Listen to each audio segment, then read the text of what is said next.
नमस्कार, आप देख रहे हैं ई7 लाइव। और हमारे साथ जो बैठे हैं वह है किसी परिचय के मोहताज नहीं हैं। हमारे साथ बैठे हैं आपके अरुण जी हैं और समाज सेवी में इनका एक अलग नाम है, एक अलग मुकाम है। लेकिन आज तक यह कैमरे में कभी पहले आए नहीं हैं, लेकिन पहली बार उनका आना हुआ है।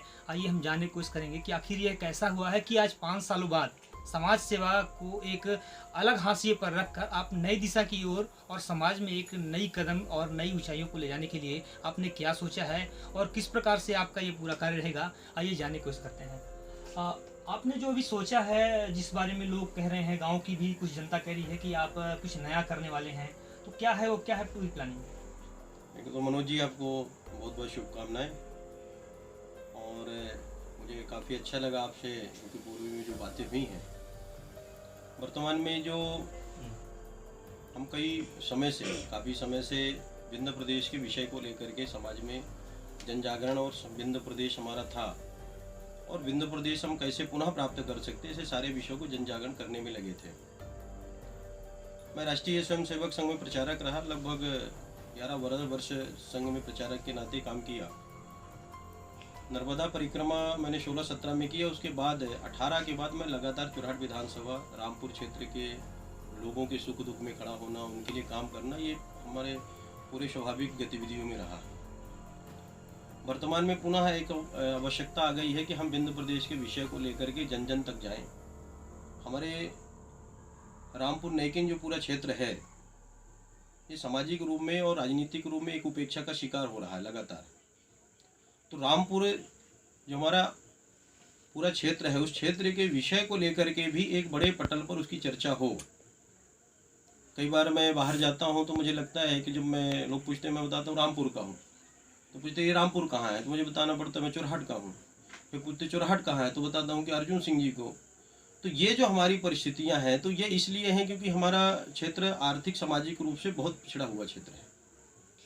ये तब होगा जब सुदृढ़ एक राजनीतिक व्यक्ति के यहाँ उदय होगा, जो जाति सामाजिक व्यवस्था से ऊपर उठ के सोचे, जो पार्टीगत राजनीति से ऊपर उठ के केवल और केवल जो है तो चुरहट विधानसभा रामपुर क्षेत्र के विकास की जो बात करे, वो तब हो सकेगा।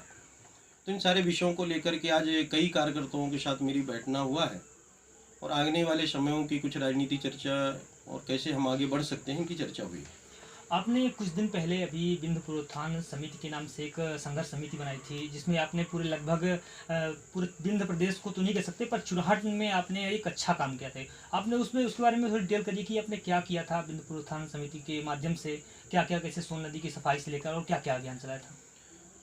विंध्य प्रदेश में बहुत सारी ऐसे धरोहर हैं जो अभी भी सामाजिक पटल से तो दूर हैं ही हैं और राष्ट्रीय पटल में तो कोई उनको जानता भी नहीं है। मेरे आने के बाद जब मैं इस क्षेत्र में, क्योंकि मैं यहाँ पैदा हुआ था, पर संघ में और पढ़ाई लिखाई बाहर हुई, उसके कारण से यहाँ की जो मूलभूत जो बातें थी और यहाँ की जो धरोहर थी मैं नहीं जानता था। तो आने के बाद विंध्य पुनरुत्थान संघ, हमारे विंध्य का नए सिरे से उत्थान होना चाहिए और पुनः जैसा हमारा विंध्य प्रदेश था या कि उसका गौरवशाली इतिहास था, विंध्य की एक संस्कृति है, विंध्य की एक पूरी व्यवस्था है, खान पान रहन से लेकर उसकी है। तो उन सारे विषयों को लेकर के जब मैं यहाँ काम करना शुरू किया तो हमने एक ग्राम दर्शन देव दर्शन करके कार्यक्रम किया और फिर विंध्य पुनरुत्थान संघ को समिति बना करके माध्यम से। तो उसमें मैंने ये प्रयास किया कि हमारे विंध्य क्षेत्र में खासकर चुरहट विधानसभा के जितने भी पौराणिक और महत्वपूर्ण स्थान है गांव गांव के, उसको मैंने नाम ही दिया था कि ग्राम दर्शन। एक तो ग्राम का दर्शन होना चाहिए, गांव की स्थितियां कैसी हैं, वहाँ की सुविधाएं कैसी हैं, वहाँ युवाओं के रोजगार से लेकर शिक्षा के क्या अवसर हो सकते हैं कि स्थितियाँ कैसी हैं, वहाँ उत्कृष्टता क्या है तो न्यूनताएँ क्या है, ऐसे सारे विषयों का मूल्यांकन करने का मैंने उसके बाद प्रयास किया। और बहुत सारी चीज़ें जो हमारे ध्यान में आई, तो जिस स्तर पे उनकी बातचीत होती है उन स्तर पे मैंने बात भी करी, उसके परिणाम भी देखने को मुझे मिले। विंध्य हमारा चुरहट विधानसभा नहीं, पूरे जिले की जो जीवन रेखा वो सोन नदी है। सोन नदी की जो स्थितियां हैं वो हम सब जानते हैं कि सोन घड़ियाल के कारण हो सकता है कि आने वाले समय में उसका अस्तित्व ही खतरे में हो जाए, क्योंकि धीमे धीमे बालू इतना पुर रहा है कि जो है तो भरने के कारण है वो स्वयं जो है तो सूखी होती चली जा रही। तो सोन सफाई हो, सोन के घड़ियाल होने के कारण सोन के दोनों तटों में फलदार और वृक्ष लगे, जिसका जो सूखा क्षेत्र है वो खुशहाल हो सके। ऐसे विभिन्न प्रकार के विषय को लेकर के मैं लगातार, और सबसे बड़ा जो विषय रहा हमारे इस पूरे कार्यकाल के 4 साल में, तो हमारा जो पशु हैं, लोगों ने कहा कि आवारा पशु, मैंने कहा ये आवारा पशु नहीं, ये बेसहारा पशु हैं, इनके सहारे की ज़रूरत है। तो भरतपुर में कपूरी के पास में एक शंकर जी हनुमान जी का मंदिर है, प्राचीन मंदिर है। उस मंदिर से मैंने पदयात्रा करी सीधी तक में, 4 दिन की ये मेरी यात्रा थी, और जिसमें मैंने लोगों से जागरण का भी काम किया और प्रशासन से मांग करी कि सीधी जिले में और खासकर हमारे चुरहाट विधानसभा में गौ अभयारण्य बने, और जिस प्रकार के शासन शेर को, भालू को, चीते को, या कि विभिन्न प्रकार के अन्य जानवरों के संरक्षण के लिए काम करता, उस दिशा में हमारी जो राष्ट्रीय पशु है हमारा, जो जिसको गोपाल कृष्ण का यह देश है, वो गोपाल कृष्ण की धरती में गौ संरक्षित हो सके, उसके लिए भी मैंने काम किया है। चुरहाट में जो राजनीति है इस समय पर, राजनीति ना कहे तो उससे बेहतर है, क्योंकि राजनीति से ये बिल्कुल परे है। राजनीति पहले कहीं ना कहीं समाज सेवा हुआ करती थी, पर इस समय राजनीति की परिभाषा ही बदल चुकी है, तो उसके बारे में क्या कहेंगे आप? मैं व्यक्तिगत जब से सामाजिक जीवन में हूँ, तो जो मैं करता हूँ, तो लोग, कई लोगों ने उसको राजनीति से ज़रूर जोड़ने का प्रयास किया है। मैं तो केवल इतना करूँगा कि राजनीति भी एक सेवा का माध्यम है। हम जरूर, चाहे जो भी जनप्रतिनिधि रहा हो, हमारे क्षेत्र के जो भी नेता गण रहे हों, क्योंकि राजनीति से ही बहुत सारी चीज़ें प्रभावित हैं, तो मैं ये मानता हूँ कि हम सबको ये लगता है कि राजनीति में जाएंगे और सेवा के हम ज़्यादा काम कर पाएंगे। तो मैं तो केवल यही कहूँगा कि हो सकता है उन सबका प्रयत्न यही हो कि हम राजनीति के हमारा स्थान बने, जिससे हम सेवा के अधिकतम काम कर सकें। तो मैं तो इसको नहीं मानता हूँ कि जो राजनीति में सेवा का माध्यम रहा वो आज भी नहीं है। बहुत सारे ऐसे आज भी लोग हैं जिन्होंने जो है तो राजनीति में एक अच्छा अपना चरित्र और चित्रण प्रस्तुत किया है, और आज भी मैं मानता हूँ कि राजनीति सेवा का माध्यम है, और इसलिए हमारे राजनीतिक क्षेत्र के लोग भी ये कहते हैं कि जनता जनार्दन होती है।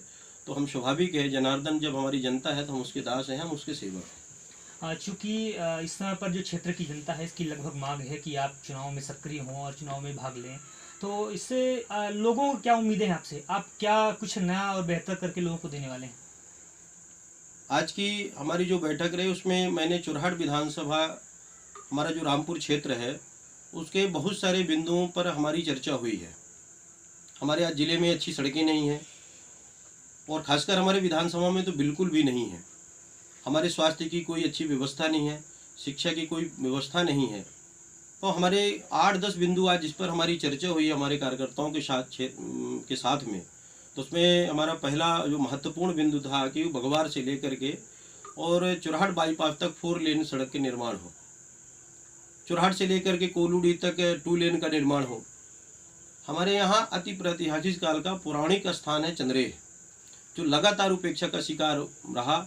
मैंने जब मूवमेंट शुरू किया, प्रहलाद पटेल जी को बुलाया, बहुत सारे सामाजिक लोगों को बुलाया, और शिव दर्शन करके मैंने एक शिव बड़ी रथ यात्रा करी जो खड्डी 42 गाँवों में।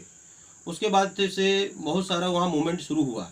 हमारे यहाँ के जो जनप्रतिनिधि उन्होंने भी अपना ध्यान उस पर ले जाने का प्रयास किया, और आज कुछ न कुछ वहाँ देखने को लगातार मिलता रहता है। अब आपको भी ध्यान होगा कि बड़ी राजनीतिक गतिविधियाँ भी चंद्रेह से संचालित होने लगी हैं। तो आज मेरा चंद्रेह को लेकर मांग है कि वो पौराणिक स्थान है, पुरातत्व विभाग में है, तो उसको पर्यटन से जोड़ा जाए। उसके साथ में बाणभट्टी की जो आराध्य देवी रही है, वहीं पास में बाघड़ गाँव में, तो उस स्थान को मैंने आज हमारे कार्यकर्ताओं ने कहा कि दुरासिन से ले करके और बढ़ौरा नाथ तक एक सांस्कृतिक कॉरिडोर का निर्माण हो, जिसको वहाँ 2 लेन सड़कों का निर्माण हो। हमारे मगरोहर से लेकर के और जो बढ़ौरा है बाया भवनी कुशमहार होते हुए वहाँ भी डबल लेन सड़कों का निर्माण हो। रामपुर हमारा बहुत बड़ा केंद्र है, हजारों की कक्षा में आज के समय में 11वीं पास करने के बाद विद्यार्थी यहाँ खोजने में परेशान रहता है कि मैं किस कॉलेज में एडमिशन लूँ, और ले दे करके उसको एडमिशन नहीं मिल पाता है। सैकड़ों की कक्षा में सिफारिश आती है कि मेरा एडमिशन करवा दीजिए। तो रामपुर में जो है तो एक तो जो स्नातक स्तर का जो कॉलेज है उसको जो है तो वहाँ छात्र संख्या का उसकी कैपेसिटी बढ़ाई जाए, और रामपुर को पोस्ट ग्रेजुएशन कॉलेज दिया जाए। खड्डी को जो है तो बहुत दिनों से ये चर्चा थी राजनीतिक, जब राजनीति आती है कोई सक्षम व्यक्ति आता है ये कहता है कि हम खड्डी को कॉलेज देंगे। तो मेरी भी मांग है उसको लेकर के सभी राजनीतिक दलों से, सक्षम लोगों से भी, कि रामपुर में जो है तो खड्डी क्षेत्र में भी एक कॉलेज का निर्माण हो। खड्डी को जो है तो स्वतंत्र तहसील का दर्जा मिले, क्योंकि एक बड़ा क्षेत्र है, काफ़ी दूर पड़ता है, और उसकी उपेक्षा सतत होती रही है। हमारे यहाँ बहुत सारे राजस्व के मामले ऐसे हैं जो सीधी में और हमारे यहाँ भी लंबित पड़े हैं। तो हमारे एडीएम स्तर का यहाँ व्यक्ति 300 दिन यहाँ बैठे, उसका यहाँ केंद्र बनाया जाए, तो रामपुर और चुराहट क्षेत्र में जैसे स्वास्थ्य सुविधा को लेकर के पूरा विधानसभा ही पिछड़ा हुआ है। तो स्वास्थ्य को लेकर के कि अच्छे स्वास्थ्य के हब बने, उसके लेकर के मैं ये नहीं कह सकता हूँ कि सरकारें प्रयत्नशील नहीं है, पर जिस स्तर पे प्रयत्न होना चाहिए वह प्रयत्न नहीं हो रहा है। तो ऐसे 10, 15, 20 ऐसे विषय थे जिन पर आज हमारा चिंतन मनन हुआ है। आगामी समय में हम उसके लिए पूरी विधानसभा की पदयात्रा करेंगे और सरकार में जन जागरण का काम करने का प्रयास करेंगे। बाद में जैसे लोगों की अपेक्षा होगी, यदि लोगों को लगेगा ये जैसे आज विषय था, आज सबने कहा है कि आपको चुनाव लड़ना चाहिए, हमने कहा कि एक बार और लोगों के बीच में जाएंगे, लोग यदि कहेंगे, उनकी मनसा होगी तो जरूर है, क्योंकि मैं भी सामाजिक जीवन में हूँ और पूरा समय मैं दे करके आपको मनोज जी ये जानकारी होगी भी कि मेरी आय का कोई साधन नहीं है। मैं जो है तो पूरा समय निकाल करके और सामाजिक जीवन में लगा रहता हूँ। सामाजिक कार्यकर्ता ही मेरे भरण पोषण के माध्यम है। तो मैं आवश्यकता पड़ेगी, समाज यदि कहेगा तो मैं उसके इच्छा के अनुरूप राजनीतिक जीवन में भी जाऊंगा और चुनाव भी लड़ूंगा। जैसा कि आप सबने देखा कि हमारे बीच जो शख्सियत बैठी हुई थी यह कोई आम शख्सियत नहीं है, बल्कि आपको बता दें कि हमारे जो समाज सेवा में इनका एक अलग नाम था। लेकिन इस बार का चुनाव साधारण चुनाव की तरह नहीं होने वाला है, क्योंकि इस बार सिर्फ 2 पार्टियों के बीच चुनाव नहीं लड़ेगा, क्योंकि तीसरी पार्टी एक समाज सेवा के रूप में यह आपके सामने दिखाई देगी, जो बेहद अहम मुद्दे पर लोगों के बीच जाकर अपनी भावनाओं को प्रकट